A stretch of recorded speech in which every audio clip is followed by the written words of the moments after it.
नमस्कार, मैं हिमांशु मिश्रा और आप देख रहे हैं द इनसाइड स्टोरी। कहा जाता है उसूलों पर आंच आए तो टकराना जरूरी है, जिंदा है तो जिंदा दिखाना जरूरी है। ये बात सिस्टम को लेकर बहुत ज्यादा सूट करती है आजकल के, क्योंकि सिस्टम हमारा जिस तरह से काम करता है वहां पर प्रोटेस्ट हो रहे हैं, तमाम चीजें हो रही हैं, लेकिन एफआईआर दर्ज नहीं हो रही है। सुप्रीम कोर्ट को बीच में आना पड़ा। उसके बाद पहलवानों की जो मांग थी कि एफआईआर दर्ज की जानी चाहिए, तब एफआईआर दर्ज की, लेकिन बावजूद इसके पहलवान अभी भी उसी जंतर मंतर पर धरना दे रहे हैं। उनको इस सिस्टम पर भरोसा नहीं हो रहा है। यह भरोसा ही सबसे बड़ी चीज थी जो नहीं हो पा रहा है, और उसकी कई वजह भी हैं। आज उसी को लेकर डिस्कस करेंगे। डॉक्टर संजीव त्रिवेदी जी बृहस्पतिकार हमारे बीच है। संजीव जी, देखिए, साफ तौर से कार्रवाई होनी चाहिए, जो गलत है उसके खिलाफ कार्रवाई होनी चाहिए, ये हर कोई चाहता है। मामले को पॉलिटिकलाइज भी किया गया। वहाँ पर प्रियंका गांधी सुबह पहुंची, उसके बाद अरविंद केजरीवाल भी पहुंचे जंतर मंतर पर, और भरोसा भी दिया, साथ हैं, और कहा कि कार्रवाई होनी चाहिए, लेकिन फिर भी भरोसा नहीं हो रहा है, और जो पहलवान है वो वहीं पर डटे हुए हैं। सबसे पहले तो इसी को लेकर बात करते हैं। पूरी दुनिया एक दृश्य देख रही है, और वो दृश्य ये है कि हमारे ऐसे पहलवान जो ओलंपिक्स में मेडल लेकर आए हैं, वो अपनी प्रैक्टिस जंतर मंतर पर कर रहे हैं। एक दिन की प्रैक्टिस छूटती है तो खिलाड़ी ये कहते हैं कि हम 3 दिन पीछे चले जाते हैं अपने कॉम्पिटिटर्स से, और वैसे में प्रैक्टिस छूट रही थी, जंतर मंतर पर धरना देना भी ज़रूरी था, तो वहीं पे उन्होंने प्रैक्टिस शुरू कर दिया है। और वो दृश्य देख करके हमें हमारे सिस्टम पर, जिसकी बात आप कर रहे हैं, बड़ा दुख हुआ कि क्या हम कोई फौरी हल नहीं निकाल सकते इन मसलों का? क्या हम उन्हें जख्म को नासूर बनने देते हैं जानबूझकर? क्योंकि जनवरी में ही ये मामला सामने आ गया, और उसके बाद 2.5-3 महीने बीत गए, कमिटीज़ भी बन गई और सब कुछ हुआ, लेकिन मामला जस का तस, और ऐसा लगता है कि जनवरी में जहां खड़े थे वहीं आज भी खड़े हैं। एफआईआर हुआ है, लेकिन जैसा कि आपने बताया सुप्रीम कोर्ट के इंटरवेंशन पर, और एफआईआर के बाद भी ऐसा प्रतीत हो रहा है कि कोई न कोई ताकत, अदृश्य शक्ति है जो ब्रजभूषण शरण सिंह के साथ है। क्योंकि जिस त्वरित गति से दूसरों के मामले में कार्रवाइयां हो जाती हैं, वो इस मामले में तो नहीं हो रही। एक आम आदमी के दिल में क्या संदेश जाता है कि आप देखिए, वो जो ओलंपियंस हैं हमारे देश का गौरव है, और जब वो कुछ जीत कर आते हैं तो प्रधानमंत्री भी मुलाकात करते हैं, फ़ोन करते हैं, तमाम चीज़ें होती हैं, तब विपक्ष, सत्ता पक्ष, पूरी देश की जनता उनके साथ खड़ी होती है। लेकिन आज वो अगर किसी चीज़ की मांग कर रहे हैं, अब वो उसमें कितना सही है, कितना गलत है, कौन सही है, कौन गलत है, ये सब चीज़ें बात की हैं, लेकिन उनको लेकर उनकी सुनी तो जाए, कम से कम सुनी नहीं जा रही है। ये अपने आप में एक बड़ा ही आम आदमी के लिए लगता है कि जब उनकी नहीं सुनी जा रही है, हमको कल को तकलीफ होगी तो कौन सुनेगा? देखिए, कानून की नज़रों में तो आम और ख़ास का मसला है नहीं, लेकिन यहाँ तो नज़र आता है। जी हाँ, बिल्कुल, यहाँ नज़र आता है। और तो आम सेंगर साहब हों उन्नाव वाले, उनसे लेकर भूषण साहब तक, सब पे नज़र आता है। देखिए, आम और खास का फर्क। उन्नाव वाले सेंगर पर तो कार्रवाई की ना, लेकिन वो किस तरह से, वो उस टाइम भी सरकार कहीं ना कहीं लग रही थी कि बायस्ड है, हो रही है। फाइनली कार्रवाई हुई। हाँ, ये अच्छी बात थी। पर क्या वजह है? क्योंकि देखिए, बाकी चीज़ों पर तो बहुत बातें हो गई कि वहाँ पर बैठे हुए मेडल विनर्स कैसे लग रहे हैं, पर ये समझने की कोशिश करनी पड़ेगी कि आखिर क्या वजह है कि ब्रजभूषण शरण सिंह, ऐसा लगता है कि कहीं ना कहीं से उनकी रक्षा हो रही है, मजबूरी है, कोई ताकत है जो उनको बचा रही है, वो सामने नहीं आ रही है। दिल्ली के इतने सेंट्रल जगह पर इतने बड़े लोग, जिनके बैठने से बड़े, अपनी काबिलियत के दम पर जो बड़े हुए हैं, जिनके हुनर और जिनकी काबिलियत का लोहा दुनिया मानती है, उनके सामने आने की वजह से मीडिया भी पहुंचा, और मीडिया के सामने आने से ये केस हाईलाइट भी हो गया। बावजूद उसके आपने देखा किसी एक ज़बरदस्त पहलवान की तरह ब्रजभूषण सिंह ने अपना पांव गाड़ दिया है जहां वो अड़े हुए हैं। एफआईआर दर्ज होने के बाद एक्शन जो होता है उस एक्शन में जो डिले होता है, पहले तो एफआईआर दर्ज होने में डिले हुआ, सुप्रीम कोर्ट ने कहा, फिर दर्ज हुआ और दर्ज भी हुआ तो कई घंटे बीत गए। रात करीब 11 बजे ये खबर आई कि भाई एफआईआर दर्ज हुआ है। एफआईआर जो दर्ज हुआ है वो 2 एफआईआर है। एक एफआईआर है जो कि सामान्य एडल्ट रेसलर्स ने किए हैं, एक दूसरी एफआईआर भी है जो कि पॉक्सो एक्ट के तहत की गई, एक नाबालिग भी है उसमें, एक नाबालिग पहलवान। अब ये जो एक्ट है, लोग जानते हैं ये इतने स्ट्रिंजेंट प्रोविजन वाले एक्ट हैं कि इसमें बेल मुश्किल हो जाती है। उस एक्ट के तहत ये एफआईआर दूसरी दर्ज हुई है, लेकिन कार्रवाई क्या हुई है अभी तक ये बात कोई कह नहीं पा रहा है कि इसीलिए तो क्यों हो रही है। इसीलिए तो सवाल उठ रहा है कि हो भी पाएगी कार्रवाई। हम लोगों ने याद होगा एक शो किया इसी मामले को लेकर 3 महीने पहले, जब पहली बार ये लोग बैठे थे। तब हम लोग यही कह रहे थे कि क्या कार्रवाई होगी भी, और वो अभी तक नहीं हुई है। बड़ा स्ट्रेंज है ये अपने आप में। देखिए, उस वक्त मुझे याद पड़ता है ब्रजभूषण शरण सिंह ने कहा था कि क्या किसी विनेश फोगाट की बात कर रहे हैं, क्या किसी एक पहलवान ने किसी भी राज्य से या हरियाणा से ही कह लीजिए कोई सामने आया, किसी ने मेरे बारे में कुछ बोला। अब तो 7 आ गए, अब तो साथ में एक नाबालिग पहलवान भी है। अब क्या बचता है? तो अब उन्होंने कहा कि देखिए मैंने कोई गलती नहीं की है और मैं इस्तीफ़ा किसी चीज़ से नहीं दूंगा। उसकी वजह यह है कि अगर मैंने अभी इस्तीफ़ा दिया तो मैं क्रिमिनल कहलाऊंगा। अब ये उनकी सोच है। काम तो वो अभी भी नहीं कर रहे हैं क्योंकि रेसलिंग फेडरेशन ऑफ इंडिया में उनका कार्यकाल करीब करीब समाप्त था। उसी वक्त ओवरसाइट कमेटी बनी थी, उसके पास 2 काम थे, एक तो है कि जांच करना और दूसरा है कि रेसलिंग फेडरेशन ऑफ इंडिया का जो चुनाव है वो जब तक होता नहीं है तब तक रेसलिंग फेडरेशन इंडिया को चलाना। तो वो चला रही है, वहाँ तो काम वैसे भी नहीं कर रहे हैं वो।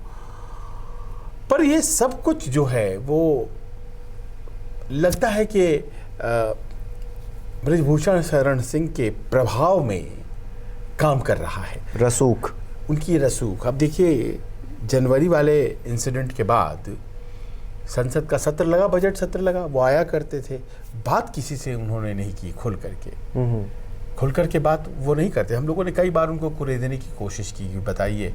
ऑफ कैमरा थोड़ा बहुत बोलते थे, लेकिन ये ज़रूर बोलते थे कि हम जो बात कह रहे हैं उसमें दम है, वो कुछ नहीं कर पाएंगे हमारा, क्योंकि हम गलत नहीं कह रहे हैं। जाहिर है उन्हें अपनी बातों पर विश्वास भी था, लेकिन वो विश्वास यूं ही नहीं है। उनकी जो राजनीतिक रसूख है उत्तर प्रदेश की राजनीति में, वो एक बड़ा फैक्टर है। एक चीज़ ये भी निकल कर आ रही है कि जो आज बयान में भी शायद कहा पहलवानों ने, रेसलर्स ने इस बात का जिक्र किया कि वो सिर्फ ओलंपिक खेलेंगे, नेशनल नहीं खेलेंगे। लेकिन इधर ये इनकी तरफ से, ब्रजभूषण जी की तरफ से कहा जा रहा है कि इसी बात को लेकर लड़ाई है कि हम चाह रहे हैं कि वो नेशनल भी खेलें, सिर्फ ओलंपिक ही ना खेलें। इस चीज़ को लेकर भी टकराव है, और इस चीज़ का एक टकराव एक अलग बात, और दूसरा शोषण की बात करना ये दूसरी बात। क्या इनको मिक्स किया जा सकता है? क्या दोनों को एक किया जा सकता है? टकराव हो सकते हैं कि चलिए हम नहीं खेलना चाहते हैं, या फिर हो सकता है हम अपने आप को सुपर सीनियर समझते हैं, नेशनल खेलना उनके लिए, उनके मन में ये हो सकता है कि छोटी बात हो गई, हम सीधे ओलंपिक खेलेंगे। लेकिन एक शोषण करना, कुछ लोगों का एफआईआर करवाना, क्या इस चीज़ को मैच किया जा सकता है? एक जगह पर रखकर बात की जा सकती है दोनों की? देखिए, अगर प्रक्रिया विशेष पर कोई मतभिन्नता है तो उसे बातचीत से सुलझाया जा सकता है। इस मामले में हो सकता है पूरी तरह से ब्रजभूषण शरण सिंह गलत नहीं हो, क्योंकि उन्होंने ये कहा है कि आप मेडल विनर हो सकते हैं तो आपको डायरेक्ट एंट्री मिल जाती है अगला ओलंपिक खेलने के लिए। पर मैं ये चाहता हूँ कि अगर कोई पूरे देश में कुश्ती में अव्वल आया है किसी किलोग्राम भार वर्ग में, और वो बहुत ही विलक्षण है, तो उससे भी खेलिए आप। आप बात ऐसा ना करें कि आप पिछली बार जीते थे इसलिए इस बार सीधे आप ओलंपिक ही चले जाएंगे। आपको यहाँ भी बाउट्स खेलनी पड़ेगी, एक्सपीरियंस साझा होता है, तमाम चीजें होती हैं। आप हो सकता है हार जाएं, हो सकता है, ज्यादा उम्मीद तो यही है कि आप ओलंपियन हैं तो आप जीत जाएंगे। बिल्कुल। और ये आदमी जो लड़ता हुआ नीचे से आ रहा है, ये कितना टक्कर दे पाएगा, भले ही वो अव्वल आया है देश में। लेकिन अगर आप हार जाएंगे तो उन्होंने कहा कि व्यवस्था ये भी है कि एक और मैच होगा। कोई वजह से मान लीजिए हार हो गई थी पहले बाउट में, तो 3 महीने बाद दूसरा बाउट, उसमें भी आपको मौका मिलेगा। आपने उसे हरा दिया, आप जाएंगे ओलंपिक्स। फर्ज करें कि आप दोनों नहीं जीत पाए उस उभरते हुए पहलवान से, तो फिर आपको ओलंपिक में जाने का क्या अधिकार है? सही बात है, इसमें वो गलत अब नहीं ये हो बात सकता। वो कह रहे हैं, तो ये पार्ट अगर इतना ही है तो वो सही कह रहे हैं। अब खिलाड़ी व्यू पॉइंट से ये है कि खिलाड़ियों को कहना है कि आप मेरी कितनी परीक्षा लेंगे। अगर मुझे आप अपने देश के एम्बेसडर के तौर पर बाहर भेज रहे हैं, जहाँ से मैं मेडल लेकर आ रहा हूँ, आ रही हूँ, तो आप मुझे बार बार क्यों लड़वाना चाहते हैं नेशनल? क्योंकि हो सकता है कि मेरी इंजरी हो जाए, हो सकता है कि मैं उस लायक नहीं रह जाऊं जो बड़े फर्क पर, बड़े प्लेटफॉर्म पर, चाहे वो ओलंपिक का स्टेज हो, एशियन गेम्स का प्लेटफॉर्म हो, वहाँ खेलना है। आप मुझे क्यों एक्सपोज कर रहे हैं? पर ये देखिए, ऐसी बातें हैं कि मैं पूरी तरह से खिलाड़ियों को भी गलत नहीं मानता इसमें, क्योंकि कई दफ़े आप नेशनल खेलते खेलते अगर इंजर्ड हो जाते हैं तो फिर 3 महीने 5 महीने बाद होने वाला जो वर्ल्ड चैंपियनशिप होता है, ओलंपिक्स होता है, उस पर प्रभाव तो पड़ेगा। इंजरीज तो ऐसे भी हो सकती हैं, आप रास्ते में जा रहे हैं, अब इस बात के लिए तो कोई तर्क हो ही नहीं सकता। आप रास्ते में जा रहे हैं, आप गिर पड़े, वो टेक्निकल बातें हो गई कि मान लीजिए कि वो कैसे प्रैक्टिस करते हैं, उसका पार्ट हो गया। हाँ, कि वो कैसे प्रैक्टिस करते हैं, वो अपने आप को कितना सुरक्षित रखते हैं। हालांकि हम लोग इस बारे में ज्यादा टिप्पणी नहीं कर सकते क्योंकि हम लोग उस चीज में नहीं है। हाँ, टेक्निकल पार्ट। मान लीजिए कि इस विषय पर मतभिन्नता है तो उसे बातचीत से खत्म बिल्कुल किया जा बिल्कुल सकता है। बिल्कुल। दूसरा पक्ष जो है वो है बदसलूकी का, और उसके बाद से तमाम बातें जो कही जा रही हैं। अब ये बदसलूकी और फिर वो जो यौन उत्पीड़न का मामला जो है, ये तो मतभिन्नता का मामला नहीं है।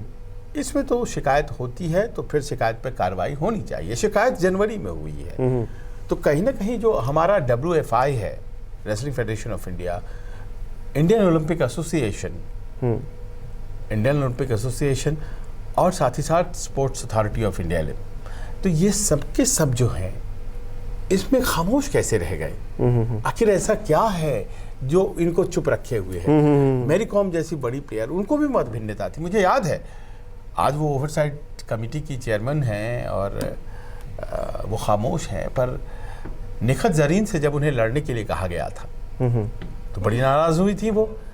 निखत जरीन भी अंतर्राष्ट्रीय स्तर पर अब परफॉर्मेंसेस दे रही हैं, पर निखत जरीन से वो नहीं लड़ना चाहती थी वर्ल्ड बॉक्सिंग चैंपियनशिप में जाने के लिए, और बड़ी मुश्किलों के बाद उन्हें जब तैयार किया गया वो लड़ी, और क्या विलक्षण लड़ा उन्होंने।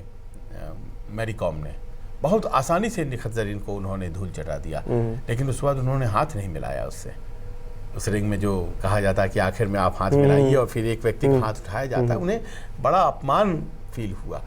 मैं खिलाड़ी के सेंटिमेंट्स को बहुत महत्व देता हूं। मैं मानता हूं कि अगर उसका ईगो टच हो जाएगा तो उसके परफॉर्मेंस पर बिल्कुल प्रभाव बिल्कुल पड़ता है। बिल्कुल बिल्कुल बिल्कुल। तो मैं समझता हूं कि उनकी वजह रही होगी। बाद में वो वर्ल्ड बॉक्सिंग चैंपियनशिप भी जीती, तो लेकिन उनको, और उसके बाद उन्होंने फिर रिटायरमेंट भी लिया, तो उनको लेकिन ये बात हर्ट कर रही थी। तभी तो वो इंसिस्ट कर रही थी कि मुझे मत लड़वाओ मत लड़वाओ।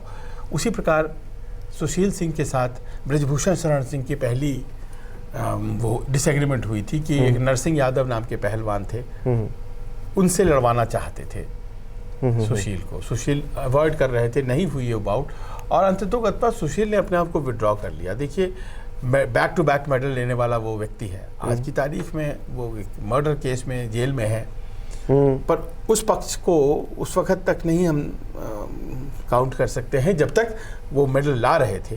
उस दौर में नहीं, नरसिंह यादव भी हो सकता है, ये रेवती रमन सिंह सही कह रहे हो सकता है सुशील सही कह रहे हों, पर इस मतभिन्नता को आप सॉल्व करिए, क्योंकि आप रेसलिंग फेडरेशन ऑफ इंडिया के मुखिया हैं 2011 से, तो आपका ये फर्ज बनता है कि ऐसी कुर्सी पर आप जबरदस्ती न करें। उन्होंने झारखंड में थप्पड़ चला दिया था एक पहलवान पर स्टेज पर ही, तो वो एक बाहुबली पृष्ठभूमि के व्यक्ति हैं, और उत्तर प्रदेश, पूर्वी उत्तर प्रदेश में खास तौर पर इस तरह के व्यक्तियों की राजनीतिक उपयोगिता धीरे धीरे हाल के दिनों में बढ़ी है। अब आप बृजभूषण शरण सिंह का ही नाम ले लीजिए, तो कमोबेश 1991 से लगातार ही एमपी बिल्कुल हैं।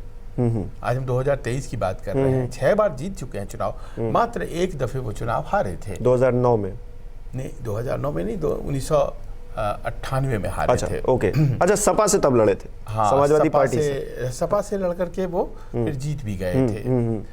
तो 2009 में वो सपा से हाँ, लड़े 2009 थे में जब सपा से। उन्होंने पार्टी छोड़ दी थी बीजेपी। तो एक ही दफा वो हारे हैं, बाकी लगातार वो जीते हैं 1991 से। भारतीय जनता पार्टी में ही रहे, बीच में कुछ देर के लिए सपा, फिर वापस चले आए। अब कहा यही जाता है कि भले ही वो एक सीट से चुन कर आते हैं, पर उनका जो रसूख है, अभी वो कैसरगंज से सांसद है, लेकिन कैसरगंज ही नहीं, उनका रसूख गोंडा में भी है, उनका रसूख बलरामपुर में भी है, उनका रसूख बहराइच में भी है, उनका रसूख डुमरियागंज में भी है। तो कहते हैं कि 5-5 सीटें हैं, बाराबंकी में भी है। तो ये 5-6 सीटें ऐसी हो जाती हैं उस क्षेत्र में जो कि बृजभूषण शरण सिंह जीतते हैं, अपने दम पर लड़ाते हैं और जितवाते हैं। अभी अगर आप केवल श्रावस्ती की सीट छोड़ दें तो जितनी सीटें मैंने अभी नाम लिया, सब की सब भारतीय जनता पार्टी की सीटें हैं। और इन सब सीटों को जितवाने में कहा जाता है कि बृजभूषण शरण सिंह की बहुत अहम भूमिका है। खुद कैसरगंज से तो जीतते ही हैं, आसपास के क्षेत्रों में भी सीटें वो जिता देते हैं। अब ऐसे नेता के खिलाफ एक्शन लेने का एक प्रश्न है और भारतीय जनता पार्टी इसमें आज की तारीख में बैकफुट पर है, वो नहीं लेना चाहती। वरना बहुत कार्रवाइयाँ हो जाती हैं, पार्टी से निकाल देंगे जी, पार्टी से सस्पेंड कर देंगे, पार्टी शो कॉज नोटिस करेगी। इस मामले में कुछ नहीं हुआ तो है। फिर विपक्ष सवाल तो उठाए गए, क्योंकि मैंने शुरुआत में कहा ना कि वसीम बरेलवी की मैंने लाइनें बताई कि अगर आप कार्रवाई करना चाहते हैं, आप क्योंकि अनुराग ठाकुर कह रहे थे ना, हम तो 12-12 घंटे जी बात कर रहे हैं, हम तो बिल्कुल संपर्क में हैं और हमने कमेटी बना दी, ये कर दिया, वो कर दिया, फिर न्याय क्यों नहीं मिल रहा है? क्यों उन बच्चियों को सेंटिमेंट्स बिल्कुल उनके साथ जाएंगे, क्योंकि वो वहां पर बैठे हुए, धरने पर बैठे हुए, हम कह रहे हैं वो सही या गलत कुछ भी कह रहे हैं, वो जांच का विषय हो सकता है, लेकिन वो क्योंकि वहां पर बैठे हुए हैं, दिल्ली पुलिस उनका पानी और बिजली काट रही है, तो फिर सवाल तो उठेंगे ही ना। और विपक्ष भी जा रहा है तो गलत नहीं कर रहा है। पहली बार जब वो लोग धरने पर बैठे थे तो उन लोगों ने खुद ही कहा था कि हम मंच नहीं देंगे राजनीतिक दलों को, लेकिन अब मजबूरी हो गई है। यहाँ इस देश के अंदर एक ऐसी व्यवस्था चल पड़ी है कि राजनीति जब तक उसमें एंट्री नहीं करेगी तब तक न्याय नहीं मिल पाएगा आपको। तो अब विपक्ष खड़ा है तो कहते हैं नहीं, आप ये तो विपक्ष की साजिश है या तमाम चीजें हैं। तो आपने अगर पहले ही न्याय कर दिया होता, आपने पहले ही समझा कर या फिर जो भी जहां दिक्कत है उसको सॉल्व करके चीजें कर ली होती तो जरूरत ही नहीं पड़ती ना आज। अब देखिए, ये 2011 से अगर रेसलिंग फेडरेशन को हेड कर रहे हैं तो समाधान तो निकलना चाहिए था ना। जनवरी में जो बातें फ्लैग की गई थी, बिल्कुल, अगर उनसे नहीं हो पाई, बृजभूषण शरण सिंह से नहीं हो पाई, तो फिर साई को करना चाहिए था, स्पोर्ट्स अथॉरिटी ऑफ इंडिया को करना चाहिए था, इंडियन ओलंपिक एसोसिएशन को करना चाहिए था। हम लोगों ने सुना पीटी उषा जी ने तो ये कह दिया कि वो इनडिसिप्लिन कर रहे हैं, प्रोटेस्ट जो कर रहे हैं। तो कोई भी संजीदा नहीं था इसको सॉल्व करने में, बहुत संजीदगी से इसको सॉल्व करना था और खिलाड़ियों को वापस प्रैक्टिस के लिए स्टेडियम्स भेजना था, जंतर मंतर नहीं। कहीं कोई चूक हुई है, और चूक हुई है तो उसकी वजह चुनावी है, उसकी वजह वो रसूख है, जो राजनीतिक रसूख है। देखिए, कहा जाता है कि गोंडा से लेकर के श्रावस्ती तक में करीब 50 या उससे ज़्यादा शिक्षण संस्थान हैं पूरे इलाके में फैले हुए, जो कि बृजभूषण शरण सिंह के हैं। और ये केवल ऐसा नहीं है कि केवल इनसे कमाई होती है, ये एक नेटवर्क है। बीजेपी के जो भी उम्मीदवार इस क्षेत्र में खड़े होते हैं तो ये संस्थाएं उनका हेल्प करती हैं और सभी कंस्टिट्यूएंसीज में फैली हुई हैं। कोई एक जगह तो हो नहीं सकती हैं, 50-60 जो भी शिक्षण संस्थाएं हैं उनके पास, तो वो सभी क्षेत्रों में वहाँ के लोग लग जाते हैं भारतीय जनता पार्टी के उम्मीदवार को जिताने में। इन संस्थाओं के उधर की कहानी ये है। तो ये बहुत आसान नहीं है। आप क्या 5-5 सीट का रिस्क लेने के लिए तैयार हैं? लेकिन एक सोशल मीडिया पर एक फ़ोटो वायरल हो रही थी। किसी ने बृजभूषण साहब के जो अब तक के कारनामे हैं, उन पर जितनी धाराएं लगी हैं, जितने मामले हैं, उसकी एक लिस्ट बनाकर टांग दी है। भाई उन्होंने तो ये खुद बताया हुआ है ना, 27-28 मामले जो उनके ऊपर चल रहे हैं तमाम धाराओं में, सबके बारे में लिख के लगा दिया है। दूसरी तरफ मेडल्स हैं, तो हम किसके साथ खड़े होंगे? कम से कम हम दिखें तो खड़े होते हुए, हमको लगे तो कि हाँ हम भाई आपके साथ खड़े हैं, हम उनके साथ नहीं खड़े हैं, ये तो लगे। यकीनन ये लगना चाहिए। हम ये भले नहीं हो सकता है कि हम चलिए हम आपके साथ हैं, लेकिन हम उनके साथ भी नहीं हैं, ये तो फील कराइए। हाँ, पर ये आदर्श स्थिति है जिसकी आप कल्पना कर रहे हैं कि भारतीय जनता पार्टी के नेता किसी ने कहा हो हाँ भाई अगर गलत किया है तो कार्रवाई करेंगे सीधे तौर पर, कोई नहीं बोल रहा है, सब शांत है ना कि सब कर्नाटक में लगे पड़े।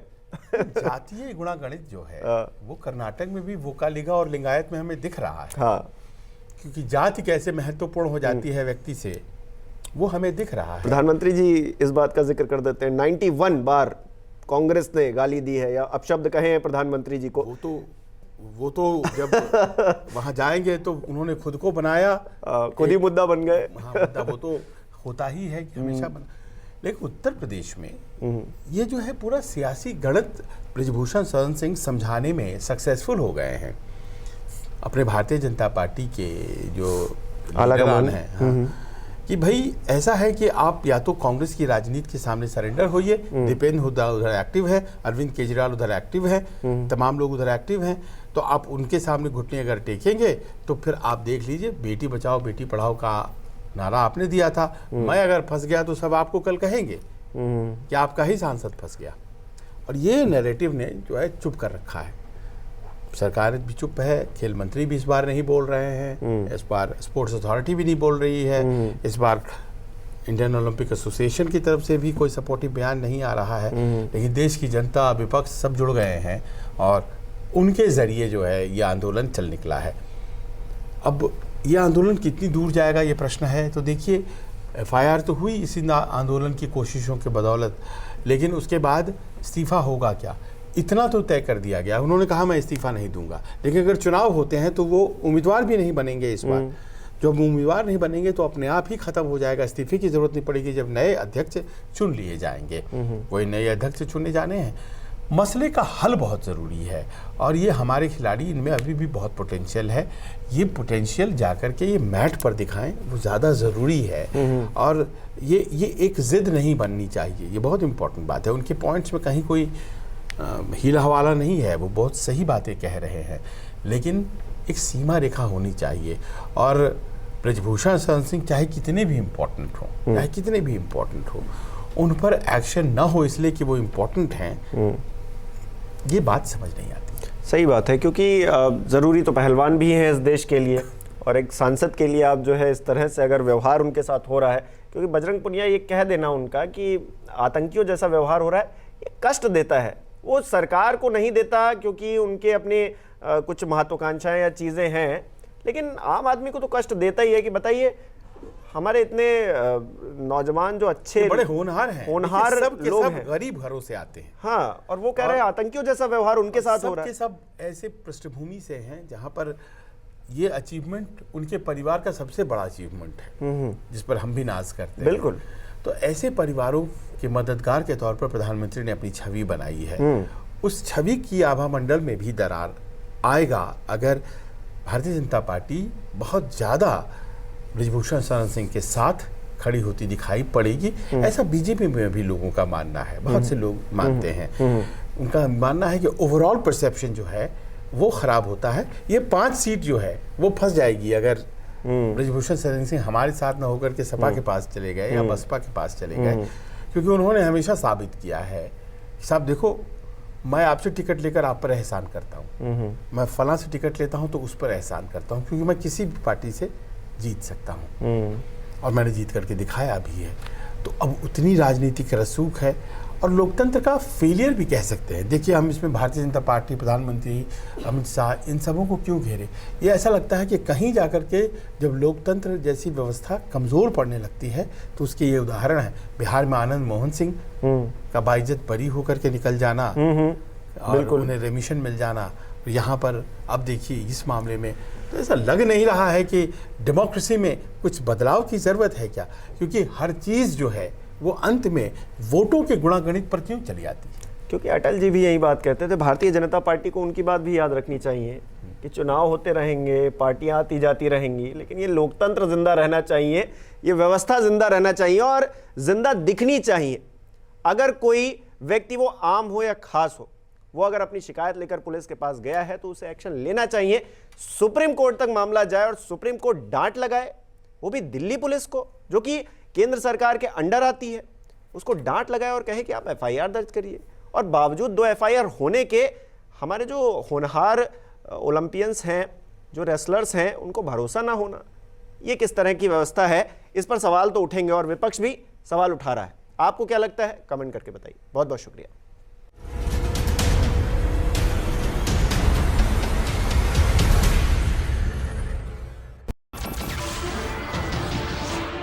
नमस्कार, मैं हूं मानक गुप्ता। अगर आपको हमारा ये वीडियो पसंद आया हो तो इसे लाइक और शेयर जरूर करें और हां, हमें सब्सक्राइब और फॉलो करना ना भूलें ताकि आप देश और दुनिया की कोई खबर मिस ना करें। तो जुड़े रहिए हमारे साथ और देखते रहिए न्यूज़ 24।